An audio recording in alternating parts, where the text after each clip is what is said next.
Magandang umaga po. Nagpapasalamat ako sa ating chair dahil una nating maririnig ang kwento ng mga biktima at naulila ng war on drugs. Their stories deserve to be heard and should spur us to action. Mga kababayan, dati walang kagatol-gatol na nangako si President Rodrigo Duterte na papatayin niya ang kapwa niya Pilipino. Mga ama, ina, anak, magkakapamilya at magkakapitbahay, mga journalist, mga kritiko, alang-alang sa baluktot na pagkakaintindi niya sa kaayusan at kapayapaan. Yan ang isa sa mga pangako niyang sana hindi na lang niya tinupad. Maraming nagsasabi, nagbibiro lang daw si tatay. Pero sa ngayon, hindi tayo nandito para magtalo pa kung anong ibig niyang sabihin sa libo-libong beses na sinabi ni President Duterte na papatayin niya tayong mga Pilipino. Today, we will take him at his word. Ngayong umaga, iimbestigahan natin ang madugong war on drugs at ang mga batas at polisiya na nagpahintulot dito.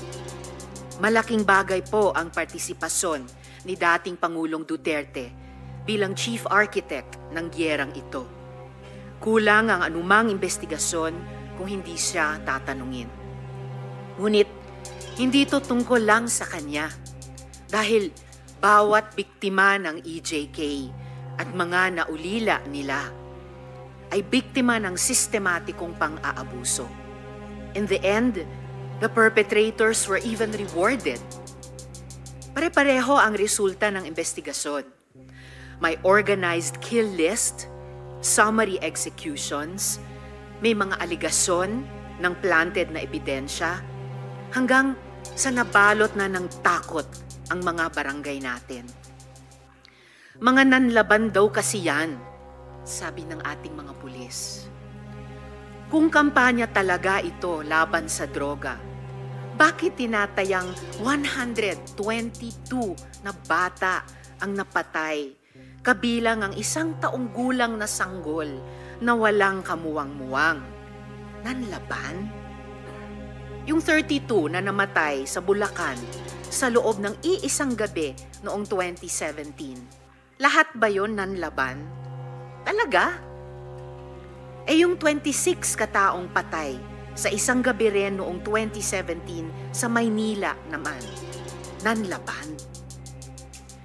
Para sa maraming biktima, hindi madali ang manindigan para sa kanilang mga karapatan.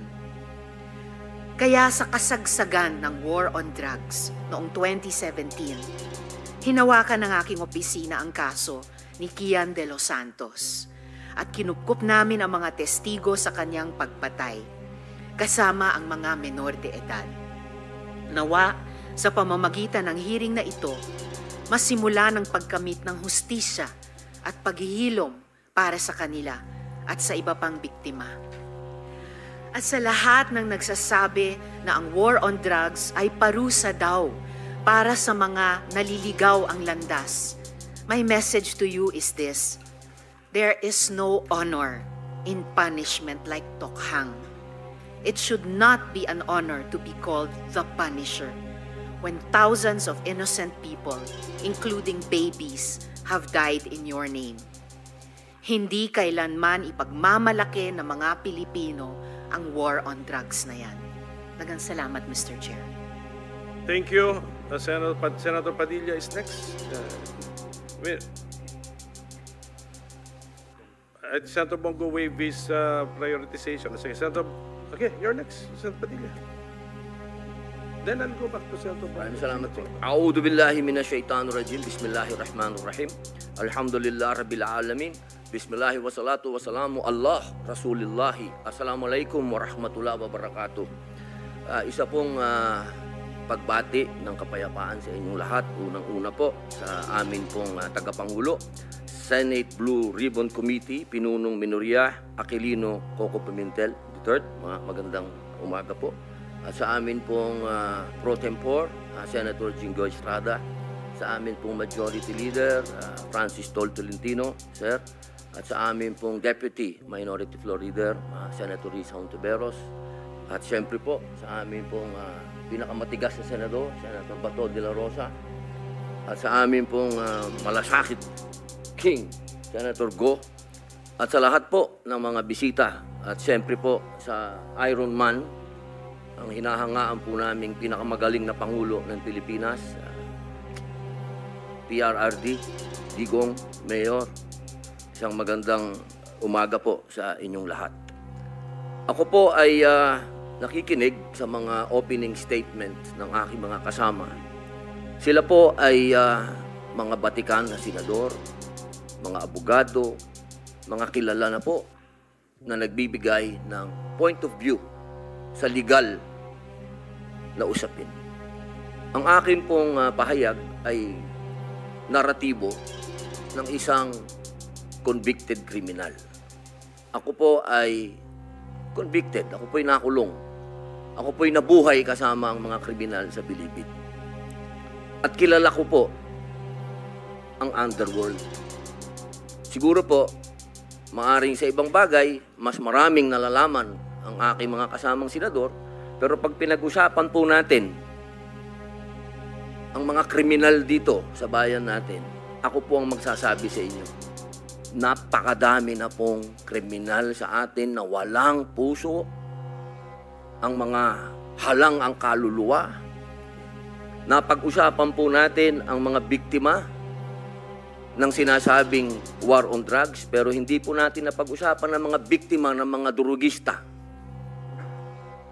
Kung paano pinapatay ang kanilang mga anak, pinapatay ang kanilang mga asawa, pinapatay ang kanilang kapitbahay. Kung paano sinira ng droga ang mga buhay ng mga pamilya ng OFW.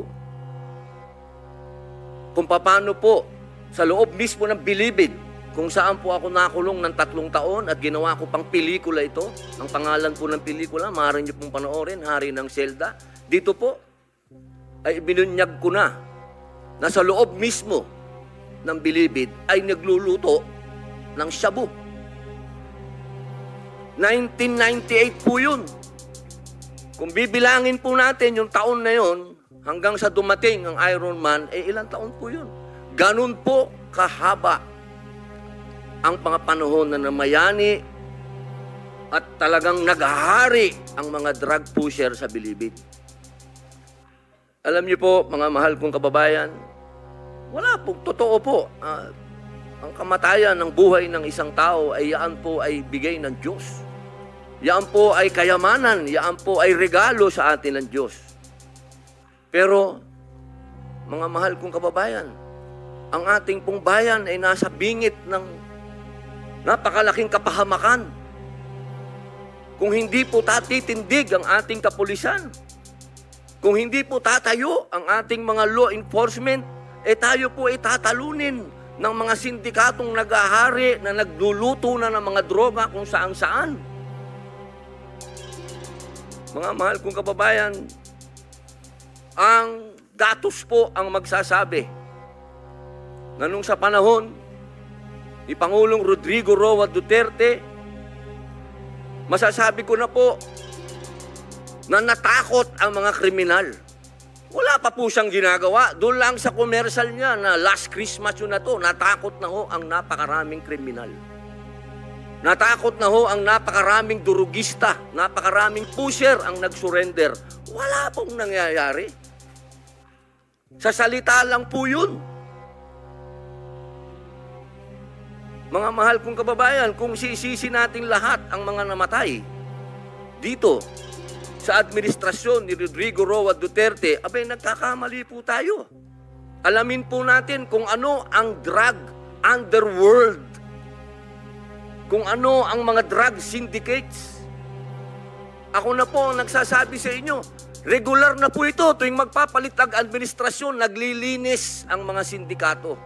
Magkakaroon talaga ng maraming mamamatay dahil naglilinis para pagpasok ng bagong administrasyon, yung kanilang mga alagang, mga kriminal, mga alagang, mga pusher, mga tapos na. Sana po, sa usapin na ito, maging realistic po tayo, mga mahal kong kababayan. Kung kailan ba natin na ibalik sa mga kababayan natin ang kalsada. Nung panahon na yon, nagiinuman sa tabi, nakahubad. Ang mga babae, hindi makapaglakad. Hindi ka makapaglakad ng may cellphone ka. Aagawin ng cellphone mo, loob ng bahay mo, papasukin ka.